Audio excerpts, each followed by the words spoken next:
Hey, do you want me to make you a drink? No, I'm good. You guys enjoy. I'm gonna head upstairs for a shower. Okay. Nice to meet you, Sharon. Yeah. It's lovely to meet you. He's terrible with names. Oh, yeah, I mean, Stephanie's crazy. Like, PH, what? You guys are such a cute couple. Yeah, we're on the verge of bankruptcy. And we can't find a decent nanny in all of Connecticut, so... drowning. If you ever need me to pick up Nikki after school and take him to my house, even if you just need the night off. You do that for me? Yeah, anything.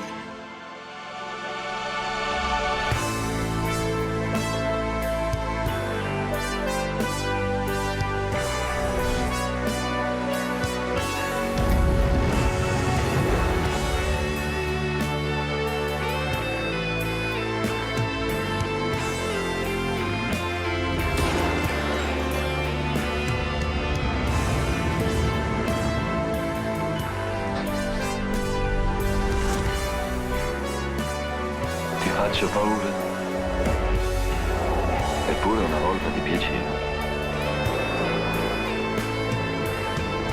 Sì, una volta.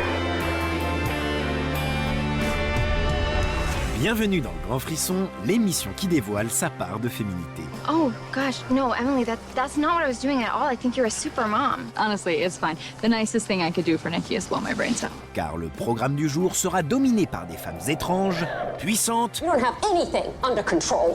perverses, passionnées, mais toujours magnifiques. Oh. Et dans un souci très politiquement correct de parité, Che volete fare adesso? Lo distruggerò! nous aurons également 2 films de bonhommes, avec le polar très masculin Frères ennemis, ou encore avec Le Chant du Loup, dont nous visiterons les sous-marins en compagnie du chef décorateur, Benoît Barou. Maintenant, je suis assez bon en sous-marin. C'était pas très bon avant, mais... Alors ouvrez grand vos yeux contre Titi Von Optique et Asticote Von Neuron. C'est quoi son nom, putain? Allez, pas! Je sais très bien, c'est quoi non, mec? Je te jure, je te pète la cervelle. Je te le dis, je suis mort. Je te le dis pas aussi.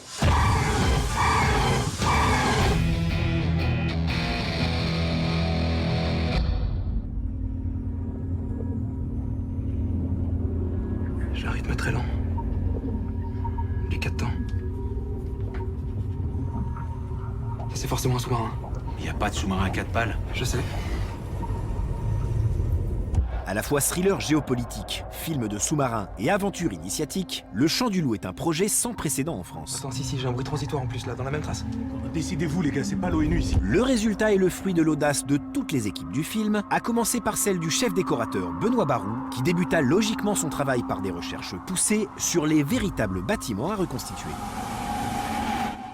Une semaine après être engagé, j'étais sur un sous-marin. Là, ça a été le premier choc où je suis rentré, j'ai vu ce que c'était le petit sous-marin, ce qu'on appelle le SNA. Je suis ressorti en disant, c'est même pas pensable, on sait pas faire ça. Enfin, il n'y avait rien que j'avais déjà vu. Tout était nouveau et puis à foison. Et donc j'étais un peu paniqué, je suis sorti, un des producteurs exécutifs m'a dit, mais non, mais respire un bon coup, retourne-y, parce que ça c'est important, ce film-là n'aurait pas pu se faire sans plein de confiance, en fait. Une confiance qui permet à Benoît Barou d'avancer conjointement avec le réalisateur Antonin Baudry pour définir les objectifs à atteindre. Pardon.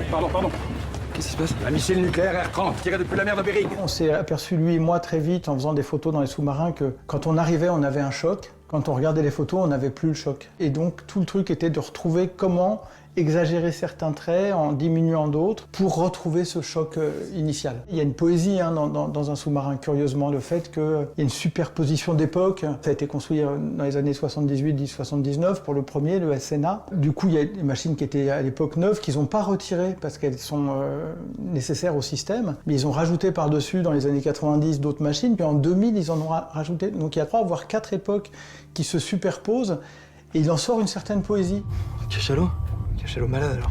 Pas de poésie. C'est un cachalot, c'est pas un cachalot. C'est un sous-marin ou c'est pas un sous-marin. Plus les marins eux-mêmes qui s'approprient le lieu, avec des lumières un peu perso, des ventilateurs, des petites choses qui sont ce qu'ils appellent des verrues, qui mettent de droite et de gauche. Et donc la mission était de rendre compte de cette poésie. Pour ça, c'est un vrai décor, dans le sens où ça a l'air d'être très technique, d'être très proche de la réalité, et en même temps, tout comme n'importe quel décor, c'est la transposition d'un ressenti, quoi. Une quête de poésie qui s'accompagne d'une recherche très poussée d'authenticité. L'attaque majeure est en cours sur le sol français. président de la République me commande d'effectuer une frappe en riposte. Antonin voulait que tout fonctionne en réel. Quand tu appuies sur un bouton, ça lui allume sa couleur. Les plans sont tournés, le cadran indique la vraie profondeur. Le tube, l'aiguille, elle parle vraiment quand tu parles, enfin tout fonctionne. Il y avait plus de 200 références de boutons différents. Lumineux, pas lumineux, qui se cliquent, qui se tournent, qui s'appuient, qui reviennent quand tu appuies, qui reviennent pas. Enfin, t'es là, tu te dis, mais jamais j'aurais imaginé qu'il y avait tant de boutons dans même un habitacle quelconque. Sans meurtre pour rien, là. Sonar. Un sous-marin bien conduit, ça fait moins de bruit que la mer. Cette recherche d'authenticité doit néanmoins s'accommoder des impératifs du tournage. Tout est sur rail, tout s'écarte, tous les 2 mètres à peu près, ça bouge. Après, il y avait des demandes avec le chef-op qu'il y ait des points de vue du barreur à l'oreille d'or, qu'on ne soit pas gêné par le périscope. L'oreille d'or, table, le commandant, il fallait que tout ça, ça soit très proche, donc tout est un peu triché. Par exemple, l'emplacement de la table n'est pas réellement là. Enfin, ça joue à 40 cm, mais dans un habitacle serré, c'est beaucoup. Les hauteurs, le fait qu'au départ, on était en 1,85, après on était en scope, on a décidé ensemble de baisser le niveau un peu pour l'allonger pour le scope. Et sachant qu'Omar Sy était grand, curieusement, on aurait eu tendance à vouloir l'élever. Et en fait, on a essayé de baisser pour que la proximité entre Oreille d'Or et Omar Sy soit plus forte. Les innombrables défis posés par ces décors ont conduit Benoît Barou à bouleverser son mode opératoire habituel. Il est là.